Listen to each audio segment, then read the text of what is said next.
Right, let's begin. So, like I said, it's the Conservative Party conference at the moment, and nobody cares.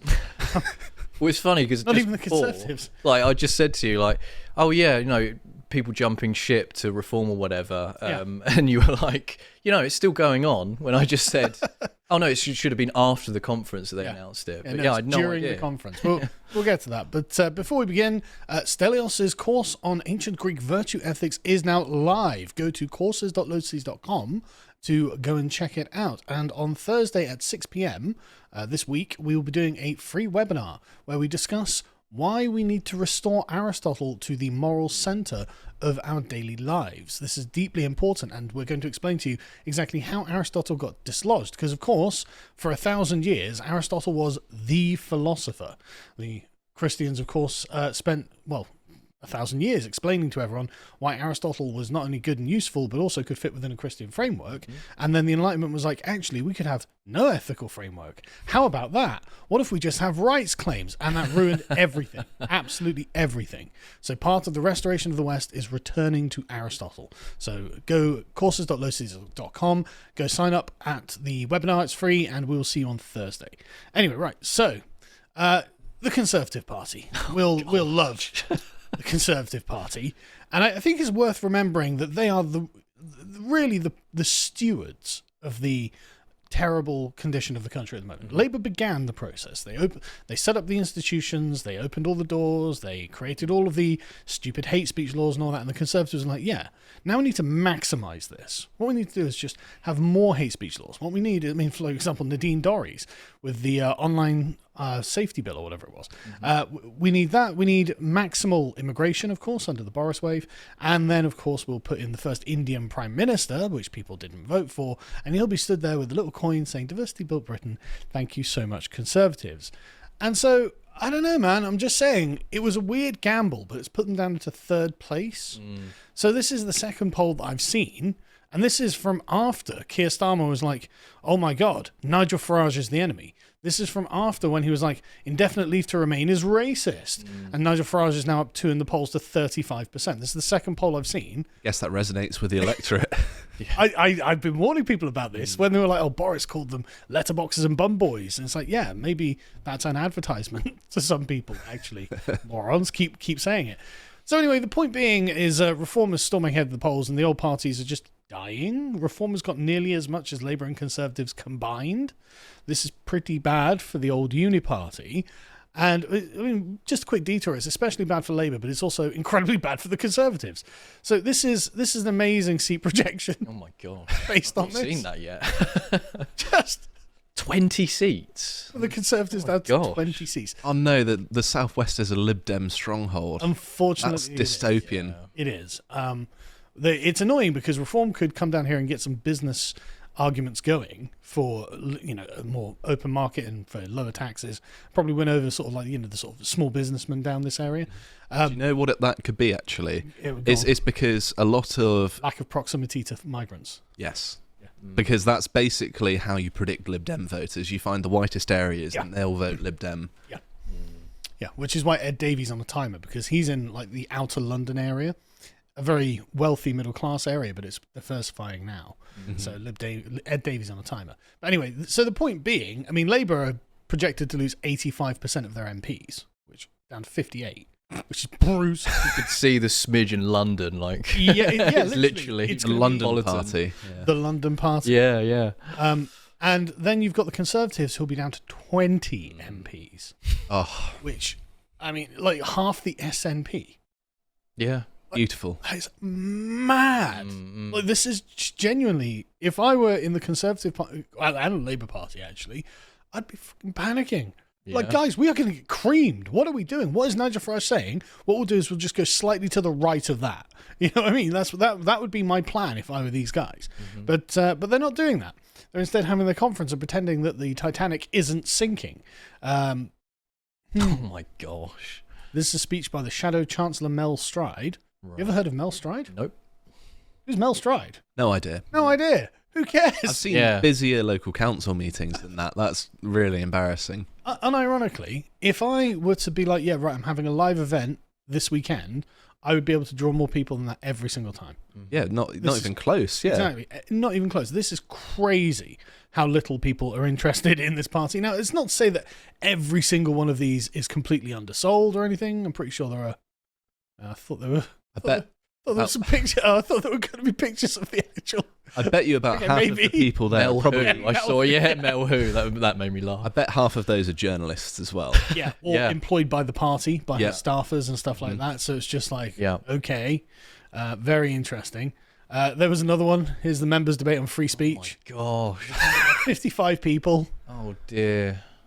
Now, it is this one under which they're like, oh, there were, here's Kemi Babe not giving her speech, and the room isn't half empty. A lot of those look like journalists. They do, don't I can tell by the backs of their heads for some reason. Yeah, but they also look bored, right? Yes. Yeah. Everyone also looks bored. It's like, look. Some people aren't even looking. Yeah, like look, this guy down here, he's just like, God, why am I here?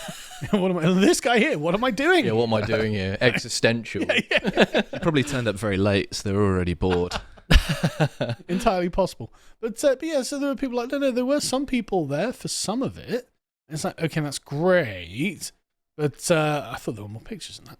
But yeah, no, like these sorts of pictures shouldn't really be able to come out of your conference. So in fact, I'm sure there was one in this thread of the Reform conference, but apparently it's disappeared, which is annoying. Conservatives are censoring the internet now. Yeah, look at that. Online harms bill. But anyway, so yeah, then you've got people who are reporting from it. So to give you an understanding of how quiet the Conservative conference is, the fringe I was due to be speaking at on Wednesday has been cancelled. Wow. The footfall is so low, it's been decided that it would be largely pointless. Something quite sad about how dead all of this is. Is it? Yeah. Is Is it really? Yeah, snap. Like, I don't know, Matthew Torbett. That is the sound of people realising you've betrayed our country. Yeah, sorry, bro. I think that this is well deserved, frankly. Absolutely. And then here's one from Poppy Coburn, which is written in the Telegraph. There was an eerie quiet about the convention centre beyond what is normally expected of a party shunted in opposition. A staffer confessed that there were 900 fewer members than the year prior attending the conference, when the thrill of a leadership competition helped draw a crowd. Now, shadow cabinet ministers preached the gospel of fiscal responsibility to rooms of plastic folding chairs. God. So this is the end of Thatcherism, guys. I saw Poppy did the Vox Pops with people there, and it was just like Titanic sinking, and people were it was soulless. There was just nothing. But she captured the mood of like everything that was going on there, and it's, well done. A lot of people are asking, well, what's happened to all the sort of twinks who normally go to the Tory Party conference? Apparently they've all gone to Reform. Part of Nigel's harem now. Yeah, sorry, yeah. The twink defection. Yeah, I'm sorry, hey man, all I'm saying is you can judge it by the revealed preferences, right? And the revealed preferences of people are not to go to the Tory conference.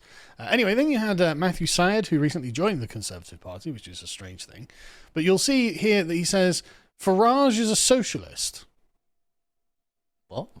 Might be many things, but that is not one. Yeah, Farage is definitely many things, but a socialist is this the same way that the nationalising the steel, is that? I think so, yeah. But I agree with that, and I'm about as free market as rail and there are capitalist arguments for it. Any natural monopolies should be owned by the I don't want Malaysia owning my water. So you need steel manufacturing for defence, so there's a national security concern that should override the market concern. Like, I don't want foreigners owning our trains. I want them nationalised for racist reasons.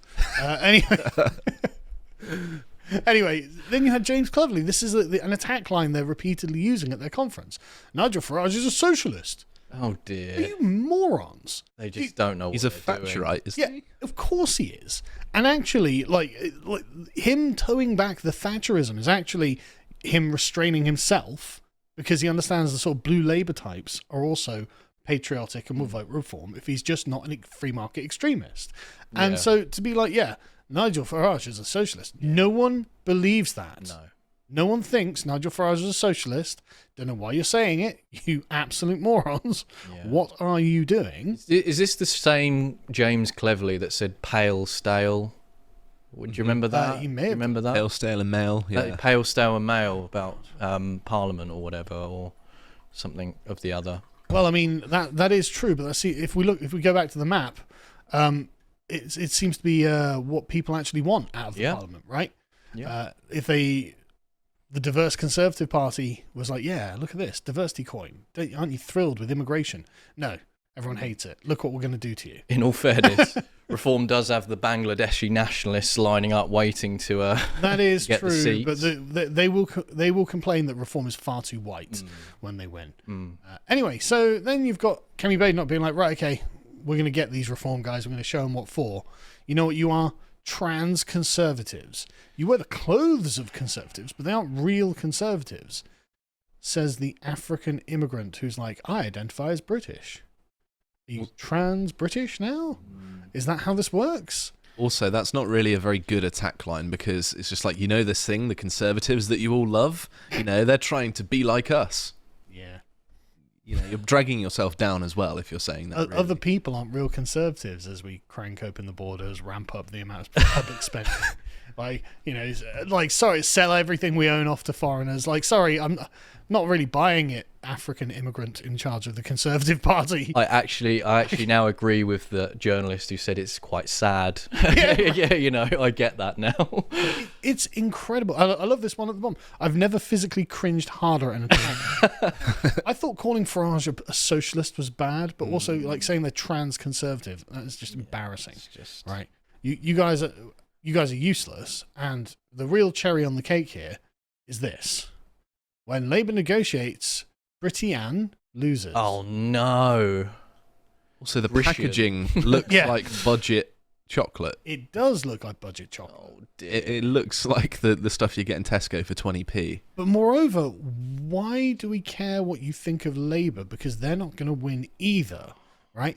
Not only is this not like a hard line, this isn't like a killer line, this is also kind of, not you've misspelled it, but Labour are not really going to be sticking around for much longer if the polls are as the polls suggest. And so, going, this is a kill line. No, it's not a kill line. You've misspelled it, and you're attacking the wrong target. Nigel Farage is going to eat all of your lunches, including that cheap. So Farage is a socialist, and Labour cannot negotiate. Yeah. That's the lines they're going with. And trans conservatism? Yeah. Right. It's a flawless campaign. Yeah. I mean, I can't believe they've really read the room. Well, everything is going so well, it's time to have a little song and a dance. Oh. Now, I don't think I'm going to play the audio to this. Oh, Sweet Caroline. Yeah, I will.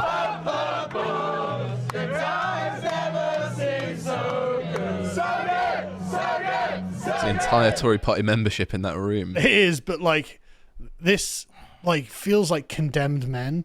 Look at this guy here, just what are we doing, guys? We're about to get waxed. Everyone's about to lose their job. The 120 odd Tory MPs that are left, they're going to be down to 20. How many of you need to lose your jobs before you realise whatever it is you're doing is not working? And again, this is just in the middle of the conference. Councillors were just defecting. Oh, no. Nigel Farage tweeted out that 20 actually defected today, 2 hours ago. So it is just falling apart. And so if you go to the dear leader, who, remember, did say, look, if you don't like my leadership, you can just leave. Yeah. They are. She came out and said, well, you know what? Actually, quote, we are shedding the baggage of 14 years to Nick Ferrari. We had a historic defeat last year. It's going to take... Losing support, you're losing members, and you want more time. You are the Reuben Amorim of politics, Mrs. Badenoch. Well, that is certainly not the case. What we are doing is shedding a lot of the baggage of the last 14 years. I remember last year we had people defecting to Labour because Labour was doing well in the polls. Now we have people defecting to Reform because the Reform is doing well in the polls. We need people who are in our party for the right reasons. Uh-oh. It sounds like the party's just falling apart. Mm-hmm. If they're defecting to both sides, then there's clearly a problem. It's not one or the other, it's you. It also makes them sound very self-serving, doesn't it? Which we know is the case. Yes, indeed. But yeah, I love this. We're shedding the baggage of 14 years. It's like, no, you should be firing people, right? If you actually wanted us to believe that you're like, oh my God, this party's filled with communists and Lib Dems, I repeat myself, then you should be firing them. You'd be chucking them out. You should be disinviting them. You should be like, no, you're all gone. So they've got no chance to defect. This is weakness on your part and everyone can see it. This is your own party dying. But what I love is kind of how delusional the Tory party is. Now, a lot of them are actually well aware that, of course, half say that Kemi should not be leading the party into the next election. Or at all, I would suggest, because she's obviously terrible. She's obviously killing the party. But then you've got 39% would vote for Badenoch versus 46% for Genric, which, okay, Genric not exactly the world's strongest. Get a majority. Yeah, not exactly the world's strongest leader. But I love that 14% of them expect the Tories to win the next election. Who are they? Yeah. Oh, who are these people? Lunatics. They've been abroad for the past few years. What's going on? True. In a coma, maybe. A 2-1 margin back a Tory Reform pact. Why would Reform No, why would they? possibly want a pact with the Tories? To be fair, they're already doing it with the defections. Yeah, like, sorry, we're going to reduce you down to 20 men in the Parliament. Why would we need? We're going to have 400 people. Yeah, true. Why would Reform want a pact with this dying party? This is the most desperate thing I've ever seen. And then there's this, and this really amused me. This is a series of polls that the Telegraph did.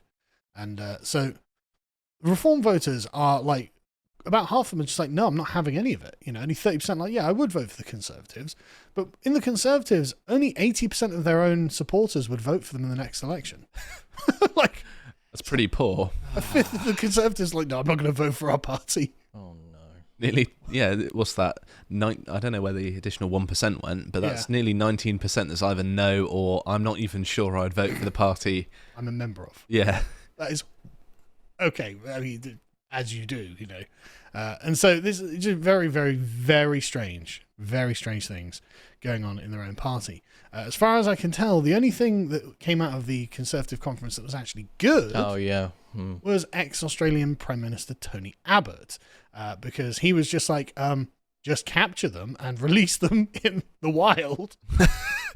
On the border problem, as you say, should this party, if they're in government, do what Australia did, or is that not possible? Because you think of the amount of waters around Australia, it's not like the English Channel where there are basically no international waters. That's correct, but you could certainly pick up people in the English Channel, hold them on some kind of a mothership, and send them back to the land from which they've come on some quiet and moonless night. And I think there are all sorts of things that a determined government could do to absolutely stop these boats once and for all. But in Australia, obviously there was Pauline Hansel, but you didn't have Nigel Farage in Australia. He's a formidable challenge to the two main parties, isn't he? Look, I don't deny that, but in the end, you've got to be able to implement policy. And so he goes on to talk about that. But yeah, so that's basically the only good thing that came out of the entire Conservative conference.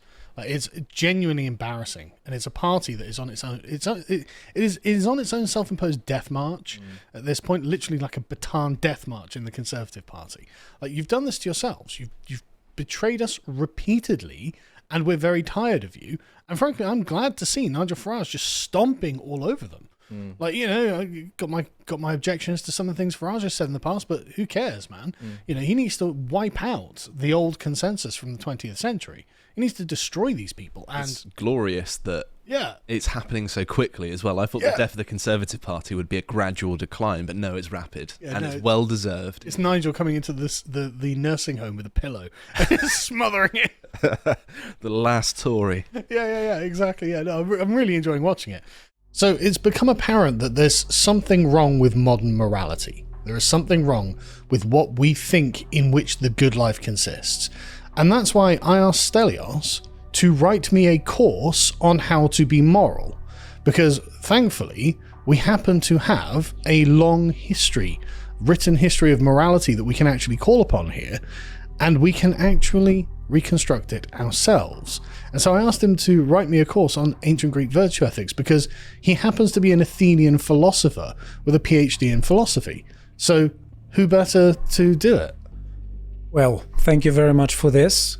The course and the preparation for it and recording it was an incredible experience, and I'm very grateful for this. Really think, and I really mean this, like I I think that actually it is our job in this time and this place to start putting all of this back together, and that's why I asked Stelios to do this course, and that's the purpose of this course. But we are also going to do a webinar where we answer questions. It'll be a Zoom call that you can get a link to. It'll be free. You just come, we'll put it up on the website. Just follow the link in the description. And I really think this is a part of the reconstruction of the West more broadly. And I think that without someone undergoing a project like this, then the job will never be done. I just think we fall into the modern, immoral, rules-based order, and that's the future unless we do something about it. Come and join us. Like I said, it's going to be free, so we're just going to hang out and talk and explain exactly why this is so important. And if you want the course, the link is in the description, or go to courses.lotus.com and pick it up there. And thanks for watching, folks.